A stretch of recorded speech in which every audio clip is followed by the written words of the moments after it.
सलाम हिंदुस्तान दोस्तों, मैं हूं मोइन शमसी और ये चैनल है उर्दू और हिंदी दोनों भाषाओं के शब्दों के शुद्ध उच्चारण को एक साथ समर्पित अपनी तरह का अकेला channel my Hindi my Urdu. आज एक बार फिर मैं आपको नुक्ते की अहमियत बताऊंगा। आज आप जानेंगे कि तंजीम और तंजीम में क्या फ़र्क है और उच्चारण ठीक से न करने पर अर्थ का अनर्थ कैसे हो सकता है। एक शब्द है तंजीम, तंजीम, जीम नहीं जीम, अभी मैं जीम की बात कर रहा हूँ। तंजीम, तंजीम अरबी से उर्दू में आया और इसके अनेक अर्थ हैं, जैसे संयोजन, संगठन, संस्था यानी इदारा, प्रणाली, और इसके अलावा माला में पिरोना, व्यवस्थित करना, क्रमबद्ध करना, क्रम से लगाना, और उर्दू में कहूँ तो मुनज़्ज़म करना।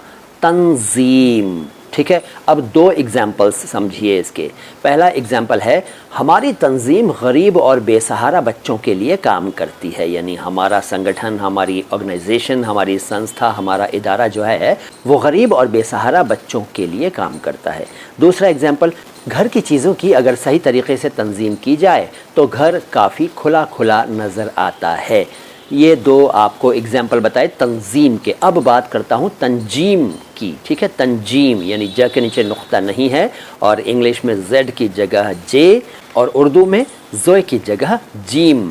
तंजीम, तंजीम का अर्थ है सितारों का अध्ययन, नक्षत्रों की स्टडी, एस्ट्रोलॉजी, ठीक है।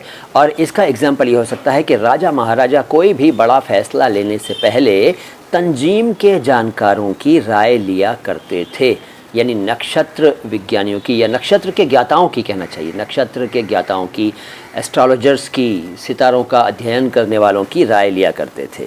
तो ये हुआ फ़र्क तंजीम और तंजीम का, इसलिए तंजीम को तंजीम बोलिए, तंजीम को तंजीम बोलिए, वरना अर्थ का अनर्थ होगा और आपकी इंसल्ट होगी। वीडियो अच्छा लगा है तो लाइक कीजिए, चैनल को सब्सक्राइब नहीं किया है तो कर लीजिए, और हाँ, इंस्टाग्राम पर मुझे फॉलो ज़रूर कीजिए। सलाम हिंदुस्तान।